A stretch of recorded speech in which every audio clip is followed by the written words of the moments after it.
ओम शांति। आज 4 अक्टूबर 2022 के बाबा के अनमोल मधुर महावाक्य सुनेंगे। आज की मुरली में बाबा ने हम बच्चों को ड्रामा का गुह्य राज पुनः समझाया है।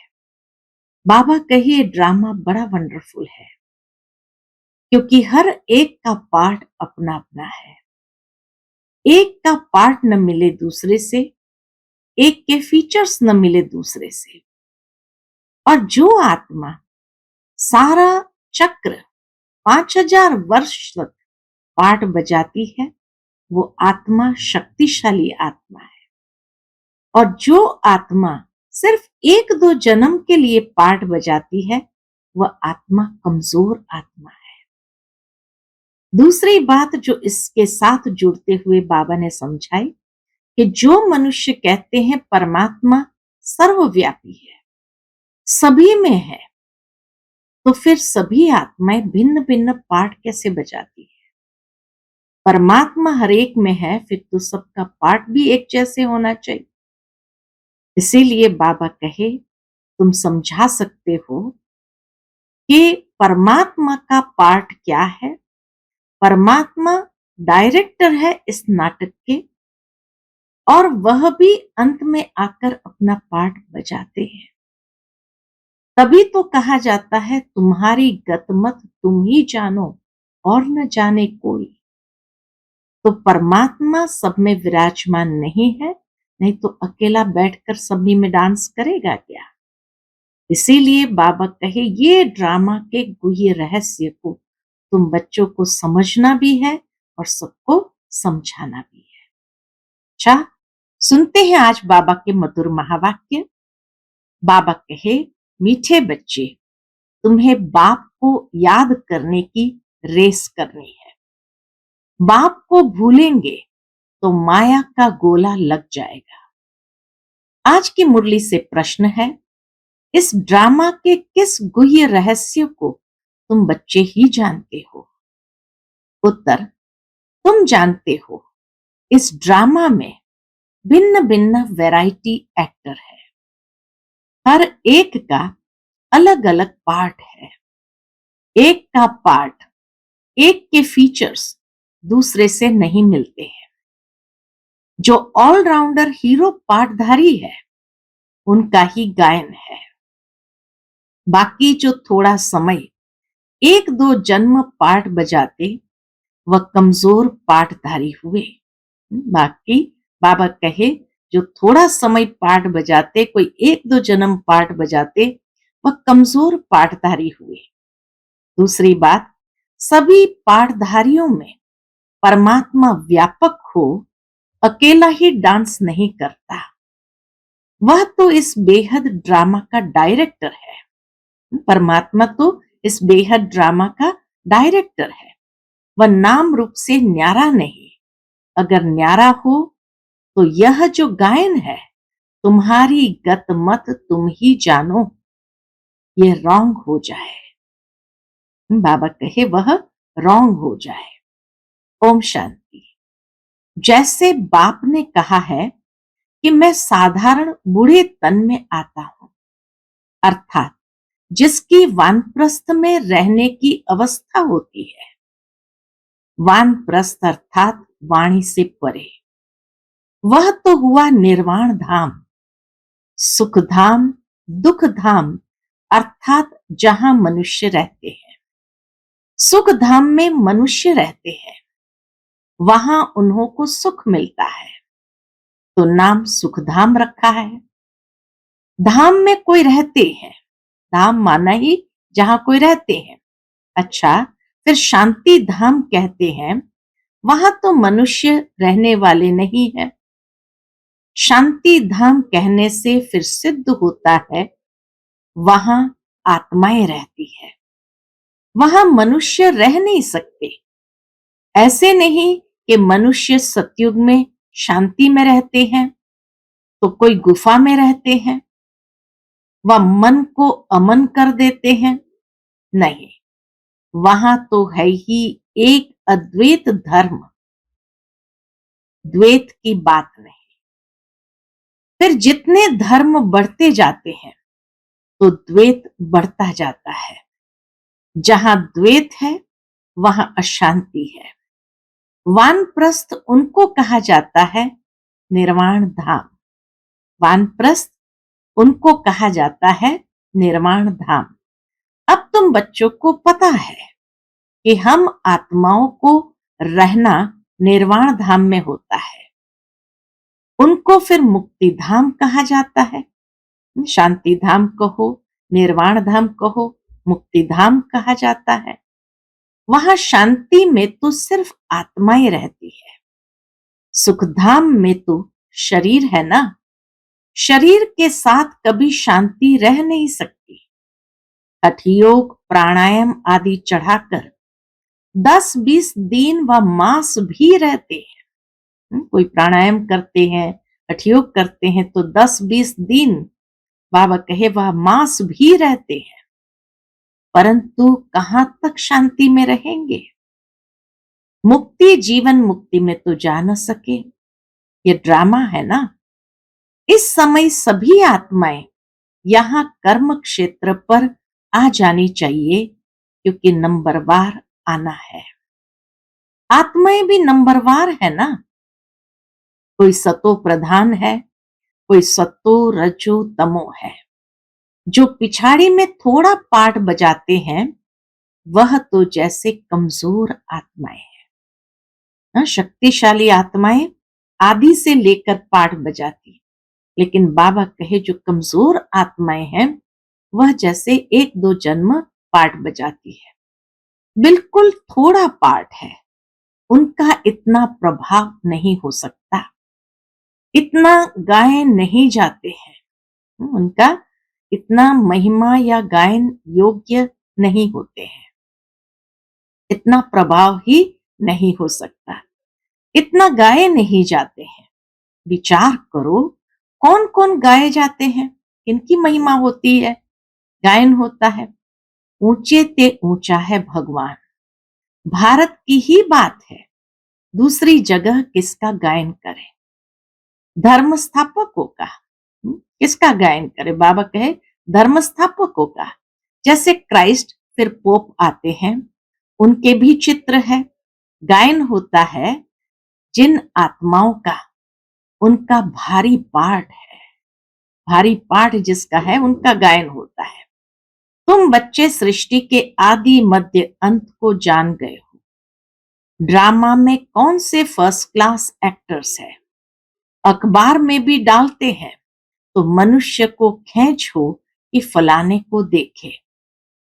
कोई को पता नहीं कि यह बेहद का 5000 वर्ष का ड्रामा है। विलायत वाले भी बहुत गपोड़े मारते हैं, सबसे जास्ती यहां वाले गपोड़े मारते हैं। तो बाप आकर हमको सारी नॉलेज देते हैं। तुम्हारी बुद्धि में यह जरूर बैठना चाहिए। क्या बैठना चाहिए। मुख्य क्रिएटर, डायरेक्टर, प्रिंसिपल एक्टर कौन है। शिव बाबा। वही नॉलेजफुल, ब्लिसफुल है। हम शिव बाबा को एक्टर कह सकते हैं। पार्ट बजाते हैं तो उनको भी एक्टर कह सकते हैं। मनुष्य तो कहते कि वह कभी एक्ट करते ही नहीं, वह नाम रूप से न्यारा है। फिर कहते हैं वह तो सर्वव्यापी है। तो क्या एक ही एक्टर है जो सब में डांस करता है। नहीं, यह तो हर एक की एक्ट भिन्न भिन्न है। सर्वव्यापी कहने से तो जैसे एक ही एक्टर सब में डांस कर रहा है। बाबा कहे ये तो हो नहीं सकता, सबकी एक्ट ही भिन्न भिन्न है। एक न मिले दूसरे से। कितने अनेक मनुष्य है, एक के फीचर्स दूसरे से मिल नहीं सकते। बच्चे जानते हैं यह वर्ल्ड ड्रामा हूबहू रिपीट होता रहता है। तुम्हारे पास गीत भी है कि फिर से गीता का ज्ञान सुनाना पड़े। फिर से गीता का ज्ञान सुनाना पड़ा। बाप कहते हैं तुमको मैं कितना बारी ज्ञान सुनाता हूं। हम, तुम और सारी दुनिया अब है। शिव बाबा हम आत्माएं और सारी दुनिया अब है। कल्प पहले भी थी, कल्प कल्प फिर मिलते रहेंगे, दूसरी और दुनिया होती रही। बाप कहते हैं हम एक है, बाप कहते हैं हम एक है, तो रचना भी एक है। गॉड इज वन, दूसरे नाम निशान नहीं, ऊंचे ते ऊंचा है ही एक शिव बाबा। फिर कहते हैं त्रिमूर्ति ब्रह्मा, त्रिमूर्ति में ब्रह्मा को जास्ती रखते हैं, त्रिमूर्ति शंकर नहीं कहेंगे। गाया भी जाता है देव देव महादेव, पहले ब्रह्मा आता है।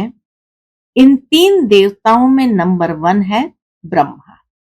ब्रह्मा को ही गुरु कहते हैं, गुरु ब्रह्मा। शंकर को व विष्णु को कभी गुरु नहीं कहेंगे। त्रिमूर्ति में मुख्य ब्रह्मा है, वह सूक्ष्म वतनवासी तो है संपूर्ण ब्रह्मा। फीचर्स तो एक जैसे ही है, तो ऊंच ते ऊंच हुआ शिव बाबा, सभी का बाबा। फिर गाया जाता है ग्रेट ग्रेट ग्रैंडफादर, जिससे मनुष्य सृष्टि रूपी सीजड़ा निकलता है। ये मनुष्य सृष्टि रूपी झाड़ है। पहले पहले एडम अर्थात आदि देव आदि देवी, उनसे रचना रचते हैं, परंतु ब्रह्मा कुमार कुमारी कोई सब थोड़ी बनते हैं। जो ब्राह्मण बनते हैं वही फिर देवता बनते हैं। ये पढ़ाई है। यज्ञ में चाहिए भी ब्राह्मण। वह ब्राह्मण लोग मटेरियल यज्ञ रचने वाले हैं, तुम्हारा यज्ञ है रूहानी। उनका यज्ञ कुछ समय चलता है। दुनिया में मनुष्य जो यज्ञ रचते कुछ समय चलता है, फिर पिछाड़ी में आहुति डालते हैं, तिल धृत आदि। यह तो बड़ा भारी यज्ञ है। शिव बाबा का तो बड़ा भारी यज्ञ है, इसमें सारी दुनिया स्वाहा हो जानी है। सतयुग त्रेता में कभी यज्ञ होता नहीं। वह यज्ञ रचते हैं, दुनिया में मनुष्य यज्ञ रचते हैं उपद्रव मिटाने के लिए। उपद्रव शुरू होते हैं द्वापर से। बाप कहते हैं इस यज्ञ के बाद फिर आधा कल्प कोई यज्ञ होता नहीं। समझाया जाता है अब जज करो, राइट कौन है। यह छोटे छोटे यज्ञ सब हद के हैं। बाबा कहे ये छोटे छोटे यज्ञ सब हद के हैं। यह है बेहद का यज्ञ। इस यज्ञ में सारी आहुति पड़ेगी। फिर आधा कल्प कोई यज्ञ नहीं, कोई मंदिर पूजा के लिए नहीं होता। मंदिर बनते ही है भक्ति मार्ग में, तो ऊंचे ते ऊंच शिव बाबा को सब भगत याद करते हैं, परंतु पहचान न होने कारण नेति नेति कह देते हैं। रचना और रचता का पारावार हम पा नहीं सकते। और फिर गाते हैं भगवान तुम्हारी गत मत न्यारी, आप ही जानो। जरूर कोई चीज है तब तो कहते हैं ना आप ही जानो।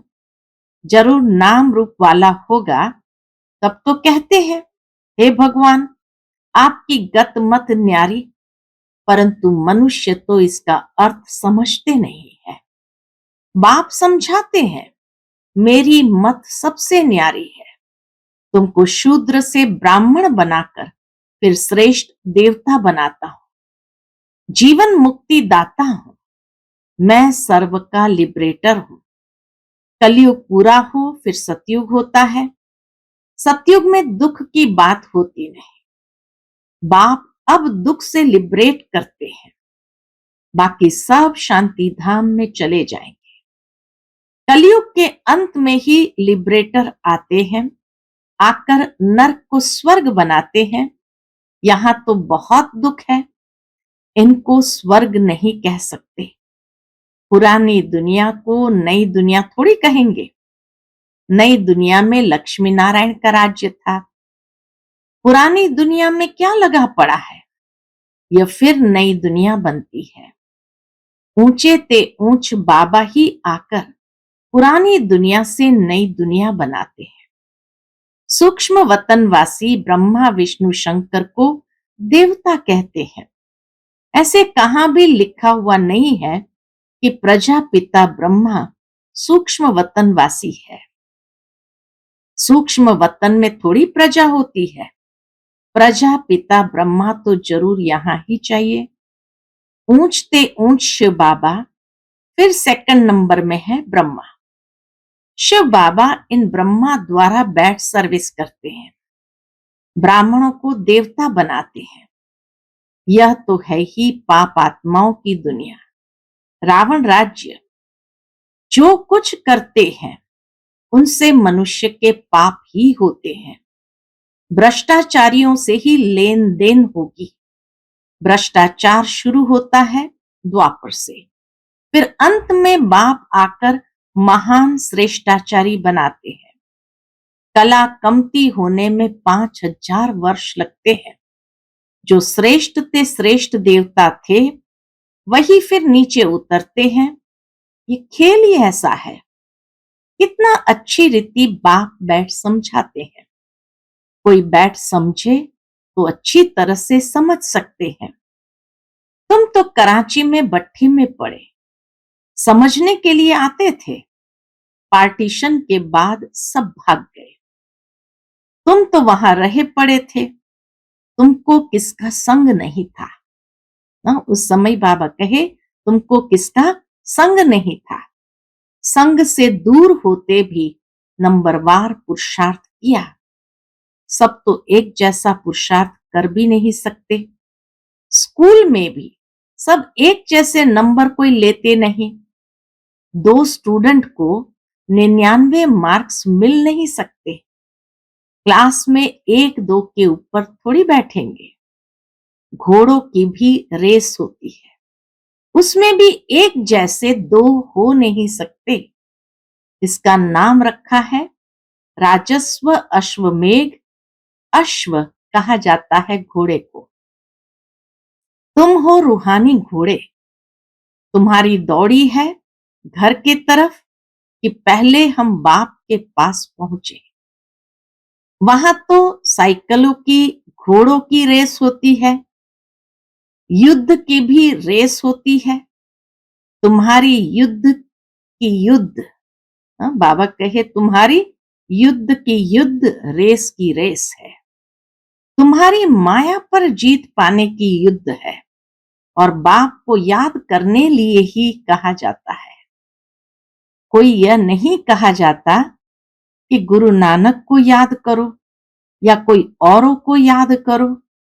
सर्व का सदगति दाता एक है। वास्तव में सर्व पर दया करने वाला भी एक है। सर्व का सदगति दाता पतित पावन भी एक है। उन्होंने अपने ऊपर नाम रखवाया है तो झूठा हुआ ना।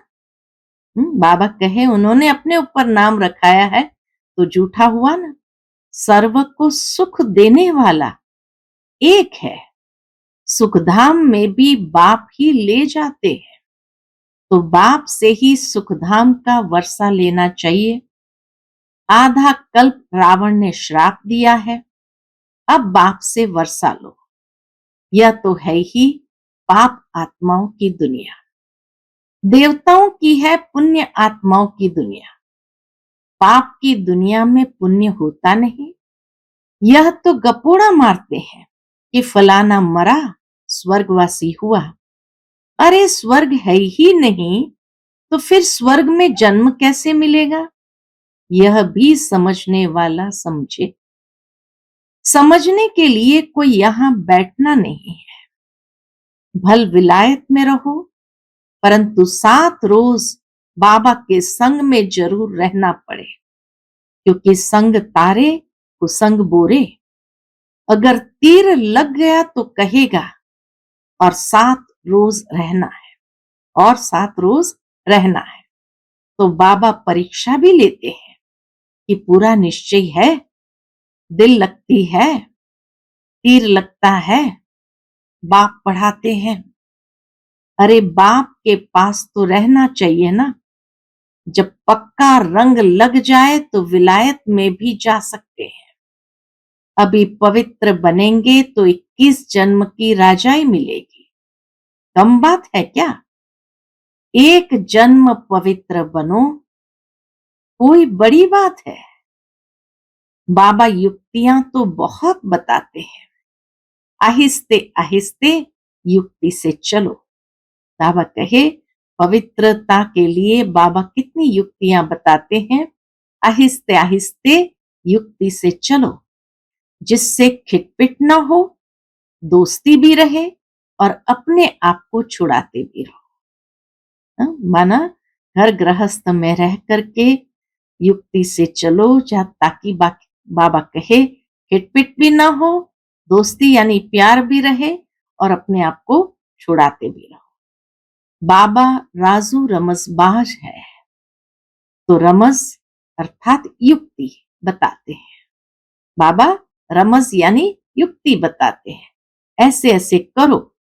बहुत बच्चियां भूं भूं करके पति को ले आती है, फिर पति स्त्री के चरणों पर गिरते हैं कि इसने मुझे बचाया।